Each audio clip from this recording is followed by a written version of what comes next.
रहीम। अस्सलाम वालेकुम नाज़रीन, आप यूट्यूब चैनल देख रहे हैं, मैं इमरान खान हूँ। ये जो मैं आपको बता रहा हूँ ये इस वक्त खित्ते की सबसे बड़ी डेवलपमेंट है जो इस वक्त हो रही है।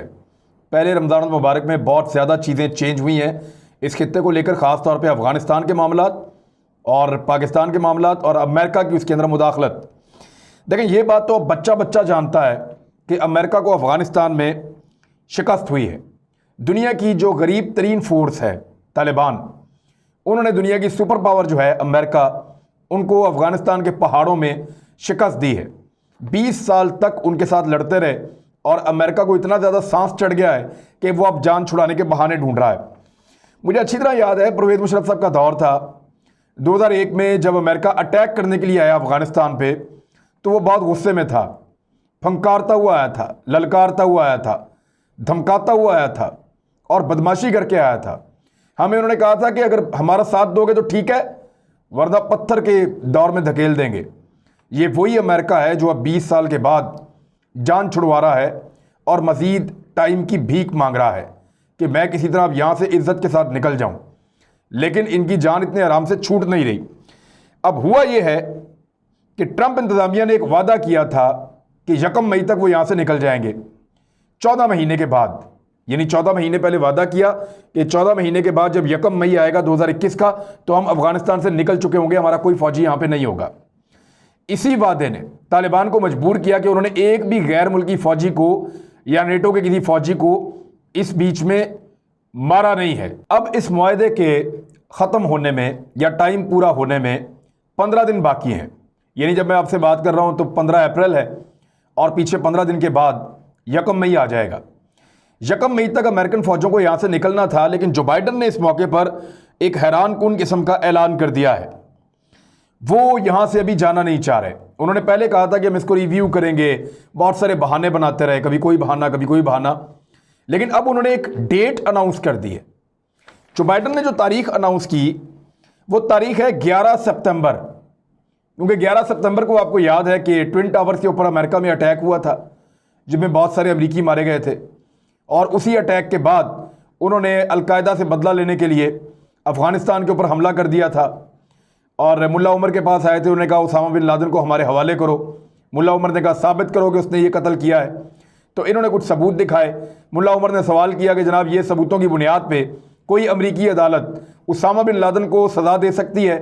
तो उनका जवाब था कि ये सबूत नाकाफ़ी हैं, लेकिन आप उस बंदे को हमारे हवाले कर दें। उन्होंने कहा जिस सबूतों को और जिन चीज़ों को अमरीकी अदालत नहीं मानती, उन सबूतों पे मैं अपने पास से एक बंदा तुम्हारे हवाले कर दूं, ये नहीं होगा। फिर अमेरिका ने कहा कि हम आपके ऊपर हमला करेंगे और जंग के लिए तैयार हो जाओ। तो ये धमकी सुनकर मुल्ला उमर, जो लोग वहाँ मौजूद थे, उनमें से एक सहाफ़ी ने एक कोट किया कि मुल्ला उमर बाहर गए और पानी का एक घड़ा था वो अपने ऊपर फेंका उन्होंने।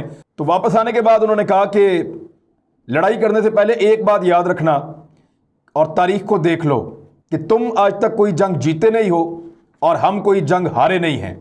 हमला करना है तो हम इंतज़ार करेंगे। बहरहाल अमेरिका ने हमला किया, उसके बाद 20 साल तक ये लड़ाई चलती रही। तालिबान को शुरू में बहुत शिकस्त हुई, लेकिन बाद में उन्होंने गुरिल्ला वॉर शुरू की और अमेरिका के लिए मुश्किलात पैदा की। कोई 2,500 के करीब अमरीकी फ़ौजी मारे गए हैं। सिर्फ अमरीकी फ़ौजी बता रहा हूँ मैं, नेटो के और अलग हैं, अफ़गान फ़ौजी अलग हैं। तो 2,500 के करीब अमरीकी फ़ौजी मारे गए। जो इनका माली नुकसान हुआ सिर्फ अमेरिका का, वो 1 ट्रिलियन अमरीकी डॉलर्स हैं, यानी 1,000 अरब अमरीकी डॉलर्स कम से कम इनका नुकसान हुआ। और जो फ़ौजी अमरीकी ज़ख्मी हुए हैं उनकी तादाद 20,000 से ज़्यादा है, जो माजूर होकर चले गए यहाँ से। तो अमेरिका के लिए एक बड़ी महंगी और बड़ी मुश्किल लड़ाई थी। अब उन्होंने कहा कि 11 सितंबर को 20 साल मुकम्मल हो जाएंगे उस दिन को जब अमेरिका पे अटैक हुआ था, तो हम उस दिन अपनी फ़ौजें वहाँ से निकाल चुके होंगे अफ़गानिस्तान से। लेकिन जो बाइडन ने ये गैर मशरूत तौर पर कहा है, उसने कहा कि 4 महीने हमें और दे दें, 11 सितंबर तक ये फौजें यहां से निकल जाएंगी, चाहे अफगानिस्तान में जंग लगी हो, अमन हो, सिक्योरिटी की सूरत हाल बहुत बुरी हो, हम कुछ नहीं देखेंगे, हम यहां से निकल जाएंगे। तो इससे एक बात तो क्लियर हुई जो मैंने आपको पहले कही थी कि अमेरिका इस खित्ते में इसलिए नहीं रुका कि उसको अफगानिस्तान के शहरियों का कोई इशू है, या अफगानिस्तान में इंसानी हुकूक का कोई मसला है, या अफगानिस्तान के अंदर कोई इंसानों की ज़िंदगी और इंसानों की ज़िंदगी मौत या उनकी जमहूरियत के लिए कोई बहुत वो चैंपियन बना हुआ है। ऐसी कोई बात नहीं है। अगर अमेरिका इतने ही इंसानों का ख्याल करता तो अफगानिस्तान में इतने लाखों लोग मार देता, इराक में इतने बंदे मार देता, शाम में इतने बंदे मार देता, लीबिया में इतने बंदे मार देता, कभी ना करता। एक्चुअली वो जो 4 महीने एक्स्ट्रा मांग रहा है, जिसके लिए वो पाकिस्तान से बार बार राब्ते भी कर रहे हैं। मैं अभी आपको तालिबान का रद्देमल बताता हूं, उन्होंने बड़ा दबा के रद्देमल दिया है, वो आपको बताता हूं। लेकिन पहले ये देखें, उन्होंने पाकिस्तान से राब्ता किया। जो बाइडन इंतजामिया ने दोबारा पाकिस्तान से राब्ता किया और अमरीकी वजीर खारजा एंथनी ब्लिंकन ने जनरल बाजवा से बात की है, और इससे पहले भी उन्होंने बात की थी जनरल बाजवा से। और जो लॉयड ऑस्टिन हैं, जो अमेरिकन पेंटागन चीफ हैं, उन्होंने 21 मार्च को राब्ता किया था जनरल बाजवा से। और एंथनी ब्लिंकन जो है, इन्होंने जनरल बाजवा से पहले शाह महमूद कुरैशी से भी टेलीफोनिक बातचीत की थी। इन तमाम जो बातचीत हो रही है, उनका मरकज़ क्या है? ज़ुल्म खलीलदाद का आना, उसका बात करना, इनका मकसद क्या है? मकसद ये नहीं है कि अफगानिस्तान के अंदर अमन हो, मकसद ये नहीं है कि वहां किसकी हुकूमत हो। अमेरिका यहां से निकल जाएगा, उसकी बला से जो मर्जी यहां पे हो। उसको सिर्फ 2 चीज़ें चाहिए। नंबर 1, अमेरिका के जाने के बाद कम से कम 4-5 साल के लिए अफगानिस्तान खाना जंगी में रहे। अफगानिस्तान की सरजमीन को तिजारत के लिए, अफगानिस्तान की सरजमीन को तरक्की के लिए, अफगानिस्तान की सरजमीन को वन बेल्ट एंड रोड मंसूबे के लिए इस्तेमाल ना किया जा सके। एक तो उनका मकसद यह है कि उनके जाने के बाद यहां पे कम से कम 4-5 साल जंग लगी रहे, खाना जंगी चलती रहे अफगानिस्तान के अंदर। यह अमेरिका भी चाहता है, इसराइल भी चाहता है, इंडिया भी चाहता है। अब ये रूस नहीं चाहता, ये चाइना नहीं चाहता। दूसरी, अमेरिका को ये 4 माह जो वो मांग रहे हैं, ये इसलिए नहीं मांग रहे कि इस बीच में सिक्योरिटी की सूरत ठीक करेंगे। वो खुद कह दिया जो बाइडेन की इंतजामिया ने, और जो बाइडेन ने खुद ये अनाउंस करवा दिया कि हालात जैसे भी होंगे हम चले जाएंगे 4 महीने के बाद, हमें सिर्फ 4 महीने दे दें। वो 4 महीने मांग रहे हैं अपना अरबों डॉलर का सामान यहां से निकालने के लिए। अरबों डॉलर का कीमती अमरीकी और नेटो फौजियों का सामान यहां पे पड़ा। उस सामान जो पाकिस्तान के रास्ते यहां पे पहुंचा था कंटेनर्स के जरिए, कई साल तक कंटेनर्स जाते रहे हैं। अब वो कंटेनर निकालने के लिए चंद महीने तो चाहिए कि यहां से अमेरिकन सामान जो है नेटो का वापस जाए, या उसकी अच्छी बोलियां हो जाएं, या कुछ मकामी ताजर उसको खरीद लें, या कुछ कंपनियां वहां से कुछ सामान ऐसा है जो कंडम हो जाए उसको खरीद लें, और अमेरिका काफ़ी हद तक रिकवरी कर ले। तो ये बहुत बड़ा पैसा है, और इसके अंदर मल्टीनेशनल कंपनियां भी इन्वॉल्व हैं जो यहां पे पैसा बनाना भी चाहती हैं। तो ये अमेरिका का बहुत बड़ा प्रॉब्लम यह है कि वहां से अपना माल निकालना, उसके लिए वो बार बार मदद मांगते हैं। अब उन्होंने आर्मी चीफ से फिर मिन्नतें की हैं कि हमें मजीद टाइम लेकर दें अफगानिस्तान से। अफगान तालिबान को कहें कि हमें मजीद टाइम दें, लेकिन अफगान तालिबान टाइम देने के लिए तैयार नहीं है। वो ये समझते हैं कि अमेरिकन को अब मौका दिया तो वो कोई और बहाना बनाएंगे और यहां से कभी भी नहीं जाएंगे। ये प्रॉब्लम बढ़ जाएगी। इन 4 महीनों में वो कुछ और करके वापस दुनिया को अफगानिस्तान के साथ फोकस कर देंगे। लिहाजा अफगान तालिबान जो हैं वो इस वक्त अमेरिका पे एतबार करने को तैयार नहीं। उनका स्टेटमेंट क्या है मैं आपको बताता हूं, लेकिन पाकिस्तान को ये कह रहे हैं कि हमें सामान निकालने में और डेडलाइन को बढ़ाने में पाकिस्तान की हुकूमत जो है मदद फराम करे, और पाकिस्तान के रवाबित जो हैं वो अफगानिस्तान के अंदर जितने भी फ्री कैन मौजूद हैं उन तमाम के साथ हैं। अब ज़रा आ जाएं आप तालिबान के रद्द अमल की तरफ। तालिबान का जो रद्द अमल है वो बड़ा स्ट्रेट फॉरवर्ड है। डॉक्टर मोहम्मद नईम ये तालिबान के स्पोक्स पर्सन हैं, और ये मौजूद हैं इस पे ट्विटर के ऊपर। इन्होंने यहाँ स्टेटमेंट दिया, और इनका जो डिटेल स्टेटमेंट है वो फिर छपा है मुख्तलिफ अखबारात के अंदर भी। वॉइस ऑफ अमेरिका में बहुत बड़ी खबर इसके बारे में छापी गई है। तो पहले इनका ट्विटर देख लेते हैं। जो पहला ट्वीट इन्होंने किया, उन्होंने कहा, until all foreign forces completely withdraw from our homeland the Islamic emirate will not participate in any conference that shell make decisions about Afghanistan.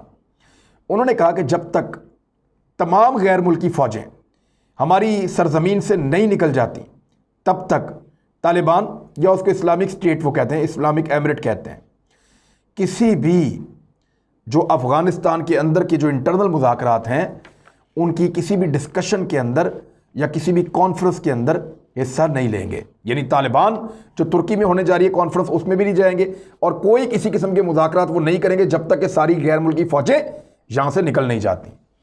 अब दूसरा ट्वीट का हिस्सा ये है कि the IEA performs it's works with consultations according to the guidance of the noble religion of Islam, and then adopts the stance whatsoever is decided in the result of the consultation। वो ये कह रहे हैं कि हमारी जो IEA यानी ये तंजीम है, तालिबान जो है इस्लामिक अमारात, अपने मज़हब इस्लाम की बुनियाद के ऊपर, अजीम मज़हब की बुनियाद के ऊपर उसकी रहनुमाई के मुताबिक मुशावरत के साथ फ़ैसला करती है और फिर जो मौक़िफ़ अपनाती है, जो मुशावरत के नतीजे में तय होता है, उसके ऊपर फिर कायम रहती है। ये उन्होंने साफ कह दिया है और इसको वॉइस ऑफ अमेरिका ने बहुत डिटेल के साथ छापा है। डॉक्टर मोहम्मद नईम जो हैं, ये स्पोक्समैन हैं तालिबान का, जो कतर वाला ऑफिस है वहाँ से इन्होंने इसको ट्वीट किया है। यानी अमेरिकन ने कहा कि हम निकल जाएंगे 11 सितंबर तक, 9/11 तक हम निकल जाएंगे, ये अमेरिका ने कहा। तो तालिबान ने कहा ठीक है, हमने मुज़ाकरात मुअख्खर कर दिए और 1 मई के बाद उन्होंने हमलों का पहले ही कहा हुआ है कि 1 मई तक हम गैर मुल्की फ़ौजों पे हमले नहीं करेंगे, लेकिन उसके बाद ऐसा हो सकता है, हमारे लिए मुश्किल होगा होल्ड करना और अपने लोगों को रोकना, क्योंकि तालिबान के अंदर भी बहुत सारे वॉइस है, वो मुशावरत करते हैं और जहां उन्होंने यही धमकी दी है कि हम इस्लाम के मुताबिक फ़ैसला करेंगे, अगर वहां पे फ़ैसला ये हुआ कि गैर मुल्की फ़ौजों के ऊपर अटैक करना है तो फिर 1 मई के बाद आप इसकी उम्मीद रख सकते हैं। दूसरे लफ्ज़ों में उन्होंने ये कहा है। अब इसमें जो बाइडन की इंतज़ामिया ने एक और बात की है और ये AFP न्यूज़ एजेंसी ने इसकी खबर छापी है और ट्विटर के ऊपर उन्होंने इतना सा पैगाम लिखा है ब्रेकिंग न्यूज़ करके कि US warn Taliban of forceful response to any attacks during withdrawal. उन्होंने कहा कि जब हम यहाँ से इनखला कर रहे होंगे, आपके मुल्क से निकल रहे होंगे, उस बीच में अगर हमारे पर कोई हमला हुआ तो हम बड़ा भरपूर जवाब देंगे।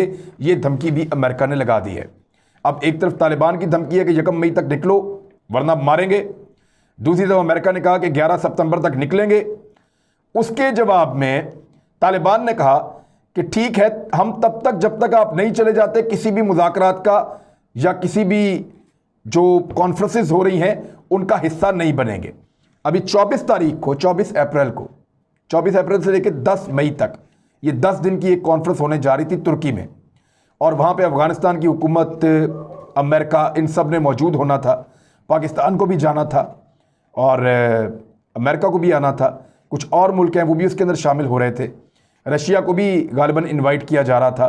तो इस कॉन्फ्रेंस के अंदर किसी नतीजे पर पहुंचने की कोशिश की जानी थी अफ़गानिस्तान के अंदरूनी हालात के हवाले से, लेकिन तालिबान कह रहे हैं कि क्योंकि 1 मई तक का आपका वादा था, अब आप नहीं जा रहे तो हम किसी भी कॉन्फ्रेंस का हिस्सा नहीं बनेंगे। एक बड़ी कन्फ्यूजन है कि अमेरिका अगर 11 सितंबर तक का टाइम ले लेता है और तालिबान इस बीच में किसी किस्म के मुज़ाकरात नहीं करते तो तालिबान करेंगे क्या इस बीच में? तालिबान इस बीच में अफ़गानिस्तान की हुकूमत और उनके फ़ौजियों के ऊपर अटैक करेंगे, क्योंकि अमेरिका ये वादा कर रहा है कि अफ़गानिस्तान की हालत कुछ भी होगी हम यहाँ से चले जाएंगे। तो इसका मतलब है तालिबान को और अफ़गानिस्तान की हुकूमत को फ्री हैंड मिल जाएगा एक दूसरे को मारने के लिए, और उसका आगाज़ 1 रमज़ान को हो गया है। 1 रमज़ान को 23 अफ़गान फ़ौजी मारे गए हैं तालिबान के हाथों, जबकि थोड़े दिन पहले तालिबान भी अफ़गान फ़ौजियों के हाथों मारे गए थे। दर्जनों अफ़गान फ़ौजी ज़ख्मी हुए हैं और 5 फ़ौजियों को वो एक सूबे में मगवी बनाकर भी ले गए हैं, अगवा करके उठाकर भी ले गए हैं। लिहाजा अफ़गान हुकूमत के लिए टफ टाइम शुरू हो गया है, अमेरिकन उनका साथ नहीं दे रहे। और इस बीच में ये जो इजाफी अगर अमेरिका को मिल भी जाते हैं 4 महीने, तो इस बीच में कोई भी फ़िज़ाई हमला या ज़मीनी हमला वो अमेरिका उसकी प्लानिंग में शामिल नहीं हो सकता। क्योंकि देखिए, तालिबान को सबसे ज़्यादा प्रॉब्लम आता है फ़िज़ाई हमले में, सबसे ज़्यादा प्रॉब्लम आता है ड्रोन अटैक में, सबसे ज़्यादा प्रॉब्लम आता है उन हमलों के अंदर जो ज़मीनी उनके सामने फोर्सेस खड़ी नहीं होती। तो यहाँ जब अमेरिका उनके साथ ये मुआहदा कर लेगा कि हम 4 महीने के बाद यहाँ से जा रहे हैं, 11 सितंबर तक हम यहाँ से निकल जाएंगे, तो फिर अमेरिका इस काबिल नहीं होगा कि वो तालिबान के ऊपर इस बीच में अटैक करता रहे। हालांकि अभी माजी करीब में वो अटैक करते रहे हैं, लेकिन अब सूरत हाल बहुत ज़्यादा तब्दील हो गई है। उनकी स्ट्रेंथ अफ़गानिस्तान में बहुत कम, लगभग 2500 अमरीकी फ़ौजी सिर्फ अफ़गानिस्तान में रह गए हैं, जो जब मुआहदा हुआ था तब 10,000 थे। तो अगले 15 दिन अब बहुत अहम हैं। इन 15 दिनों के अंदर अमेरिका का स्टांस और तालिबान का रद्द अमल और अफ़गान हुकूमत क्या कहती है और पाकिस्तान किसका साथ देता है, किस हद तक देता है, इसके ऊपर इस पूरे खित्ते की सूरत हाल का इन्हिसार है। रशिया पाकिस्तान से अभी मिलकर गए, उनके वज़ीर ख़ारजा, बड़े शानदार ताल्लुकात उनके साथ बन रहे हैं। चाइना और पाकिस्तान को आप ये सोचिए कि वो तो पार्टनर हैं बहुत पहले से। तो अब यहाँ पे एक नई गेम है और उस गेम की चाबी पाकिस्तान के हाथ में है। एक और चीज़ भी है, अमेरिका अगर अभी यहाँ से निकल जाता है 1 मई तक और वो अपना सामान बाद में निकालने की कोशिश करता है, तो खाना जंगी के नतीजे में ये सारा सामान माले गनीमत बन जाएगा।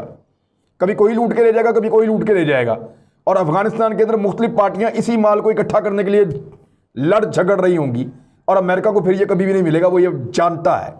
लिहाजा बहुत बड़े बड़े सौदागर, बहुत बड़े बड़े बिजनेसमैन, बहुत बड़ी बड़ी मल्टीनेशनल कंपनियां और बहुत बड़े बड़े लोग अब इससे पैसा कमाने के चक्कर में हैं, और जो बाइडेन इंतज़ामिया ऐसे इतना बड़ा माली नुकसान नहीं करना चाह रही। यही डैमेज है जो उनको कंट्रोल करना है। अफगानियों की ज़िंदगी, अफगानियों के हालात, अफगानियों के इंसानी हुकूक, उनके साथ उनका कोई ताल्लुक़ नहीं है। मैंने आपको पहले कहा था। अपना ख्याल रखिएगा, अपने इस चैनल का भी। अल्लाह हाफ़िज़।